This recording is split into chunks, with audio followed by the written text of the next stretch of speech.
অনেক বছর আগে ইয়ামামা নামে এক অঞ্চলে রাজত্ব করতেন এক শক্তিশালী নেতা সুমামা ইবনে উসাল।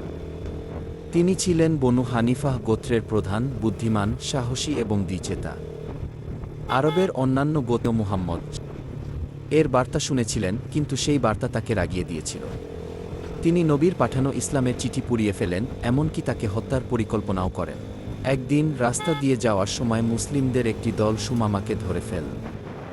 তারা জানত না এই ব্যক্তিকে, শুধু দেখল তিনি এক সম্ভ্রান্ত ও দামি জামাকাপড় পরা রাজকীয় মানুষ। তারা তাকে মদিনায় নিয়ে এলো এবং নবী মুহাম্মদের সামনে উপস্থিত করল। নবী তাকে চিনে ফেললেন। তিনি কিছুই করলেন না, শুধু বললেন তাকে মসজিদে বেঁধে রাখো। 3 দিন ধরে সুমামা মসজিদের এক কোণায় বন্দী ছিলেন। প্রতিদিন নবী তার কাছে যেতেন এবং বলতেন, হে সুমামা, কি বলবে তুমি? সুমামা বলতেন, যদি তুমি আমাকে মেরে ফেলো তবে একজন অপরাধীকে মারবে, যদি দয়া করো তবে একজন কৃতজ্ঞকে দয়া করবে, আর যদি 3 দিন পর নবী তাকে মুক্ত করে দিলেন কোনো শর্ত ছাড়াই। সুমামা অবাক হয়ে মসজিদ থেকে বেরিয়ে গেলেন।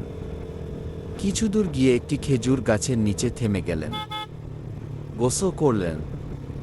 তারপর মসজিদে ফিরে এসে বললেন, হে মুহাম্মদ, আমি সাক্ষ্য দিচ্ছি আল্লাহ ছাড়া কোনো ইলাহ নেই এবং আপনি আল্লাহর রাসূল।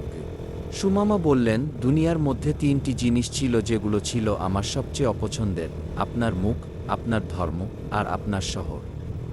কিন্তু আজ এই 3টি জিনিসই আমার সবচেয়ে প্রিয় হয়ে গেছে। তিনি এরপর মক্কা গেলেন ও উমরাহ করলেন। ইতিহাস বলে তিনিই ছিলেন প্রথম ব্যক্তি যিনি মুসলিম হিসেবে তালবিয়া লাব্বাইকা আল্লাহুম্মা লাব্বাইক পাঠ করে মক্কায় প্রবেশ করেন।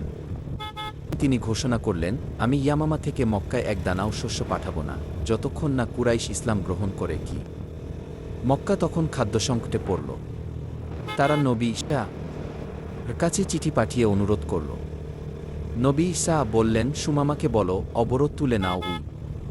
সুমামা মাথা নিচু করে বললেন, আমার প্রতিশোধ নয়, আল্লাহর রাসূলের আদেশই আমার জন্য শ্রেষ্ঠ।